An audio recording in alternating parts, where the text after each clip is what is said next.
The internet is really, really great. I've got a fast connection, so I don't have to wait. There's always some new site. I browse all day and night. It's like I'm surfing at the speed of light. The internet is for porn. The internet is for porn.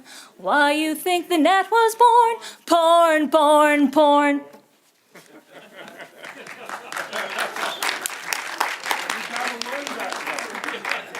Because porn is the cutting-edge app of the internet and provides motivation for innovation of communication as well as inspiration.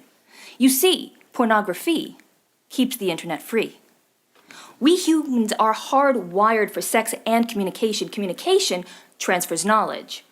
We need sex to replicate, but knowledge is what enables us to find what we need to survive. Sex, communication, or the factory install. Any attempt to remove them will damage your system and void your warranty. It exists for the survival of our species. Sex and communication are intertwined but merge through pornography. Porn shapes communication, guides technology, transfers info, connects people, and doing it on an epic scale with the newest, fastest, emergent vehicle of human communion. The net is brand spanking new in our development, but porn, not so much. It's a historically old message master of masturbation. Porn is so old, every time we think we found the oldest fat fodder, we find even older chicken choking notions.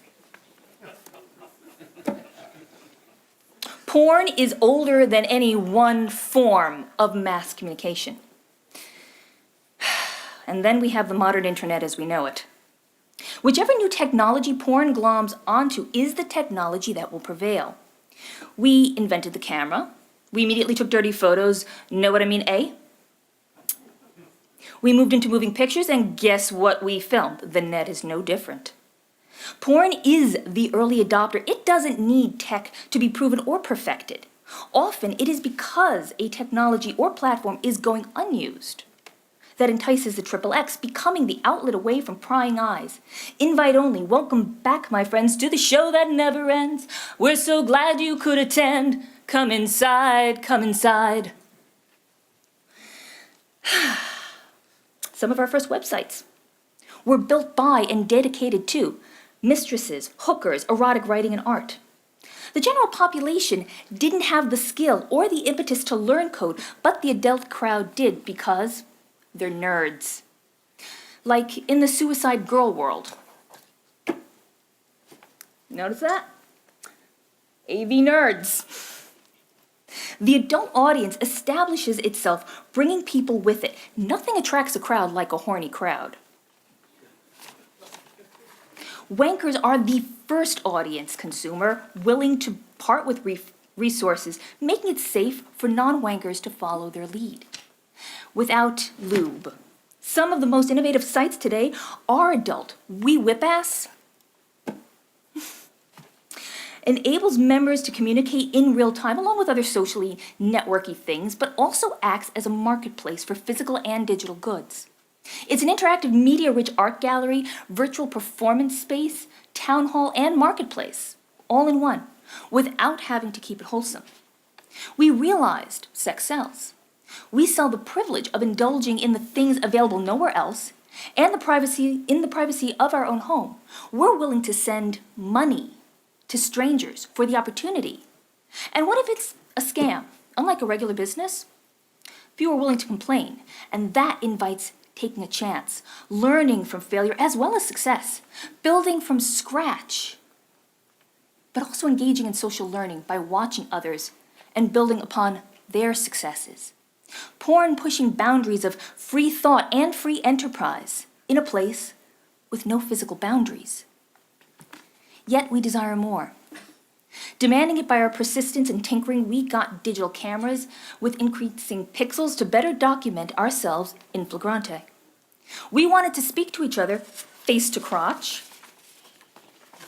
The network of cam girls and boys are now making friends and fortunes through virtual sex.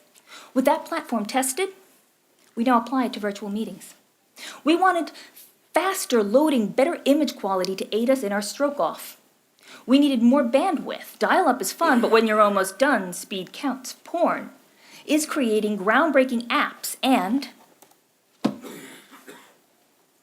accompanying hardware. It's getting cozy with Roku and Boxy. Porn demand, supply follows. These advancements are enjoyed by non-porn people, which in turn increases audience, bringing in more information, more ideas in a sexual realm. And now we have a feedback loop. Social networks we take for granted are dependent on people creating free content. Add porn and poof, porn becomes the hook that brings you back. eBay, PayPal got rich selling used panties. Craigslist, well, it's Craigslist. Twitter, Tumblr, the first users were NSFW, not presidential hopefuls. YouTube, before anyone cared, was where we showed and shared our attitude of pervitude. That is, until a platform takes off and acquires hordes of vanilla viewers and children of all ages. Sites change their minds and policies. Many decide to kick the NSFW crowd to the curb. So while Jasmine's website gets about 32 million visitors a month, few want to be associated with it. Porn is disavowed in daylight while being groped in darkness in polite society. That means exploitable ignorance and no one will give a shit. We can just make shit up. Claim porn is popping out of the PC and attacking the kids? Well, leave out the part about Mozilla tackling porn pop-ups eons ago, freeware filters and installable net nanny smut stoppers.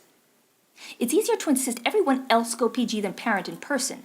Expose adults only to non-threatening ideas promoting extended intellectual infancy.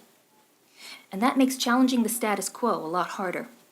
Erecting barriers against open, free-flowing networks. We can remove information, competitor, viewpoint, person simply by calling them porny. That's a huge base since so many are complicit. Sites like FetLife are where we exchange photos, find friends and partners. A dating site of sorts where we're not forced into gender normative ideals. Vanilla online daters and social networkers are also doing porn. It's side boob after being poked. A DM description of date plans. They're buying toys online. Happiness, penis hats, a marital aid, or a wardrobe for the 11th inch doctor. Mastectomy survivors post photos of their bare tatted chests on Pinterest. It's all chat roulette. Want to hook up with another leather Mario Brothers to cosplay at Comic-Con? What if you live in part of the US that actively subverts knowledge of sexual health, and now you're at greater risk for AIDS and HIV? You can choose online porn for safe solo action and get accurate health information created by the online adult community. Remember, porn and reproductive health sites share keywords and nudity. Access to a free and open net now is a literal lifesaver. But nefarious use of power often comes couched in the language of protection. But the real goal is not safety, but control. Countries that have made porn illegal or extremely regulated are known for human rights abuses and restricting female autonomy. Coincidentally, have a highly restricted internet. Iran, China, India, Thailand, Vietnam, the list goes on and on. These countries routinely jail bloggers deemed threatening. China demanded more net accountability, oddly enough, while sex and money scandals by officials got leaked net-wide. This is the most porn-intense time in our history, ever. Instantly available for download and streaming in quantities unimaginable. Just a few years ago. And we haven't gotten more violent, we've gotten less. This is the least violent time in our history, but it may not seem that way with media sensationalism that depends on revenue. Owned by a handful of media behemoths. Staccato signals of constant information, a loose affiliation of millionaires and billionaires and baby. Violence against women is down, especially in the most wired parts of our country. Because we have sanitized our history, we don't realize that violence against women and children was common. Men routinely beat and raped their wives, sisters, and daughters, and it was accepted.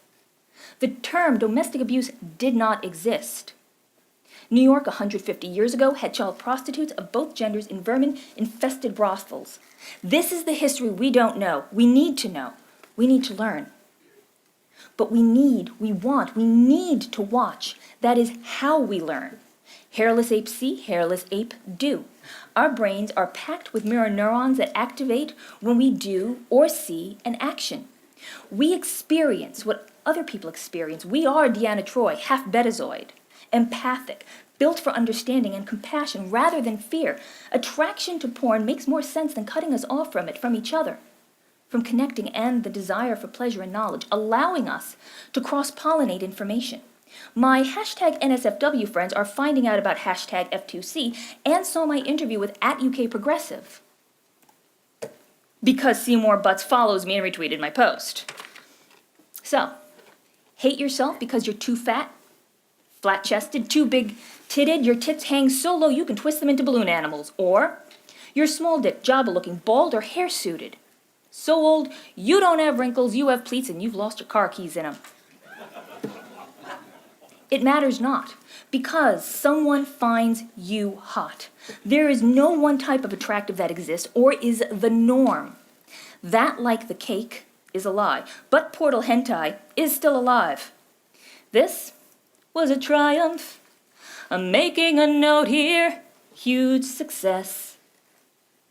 It's hard to overstate my satisfaction that the net will help you connect with others. Be it in an MMO, World of Warcraft, or a dating site for people who love WoW, so they can hook up and watch Warcraft porn. But who among us is willing to stand up for porn, knowing full well the derision and moral outrage that may follow? Lose face, lose spouse, lose offspring, lose job, lose validity, lose social standing. Who's willing to lose any or all of those things? Standing up for porn doesn't just stop loss. You're supporting a free, evolving internet. But in order to be that, the net needs inspiration, information by mass communication, and the innovation that gives us the freedom to connect.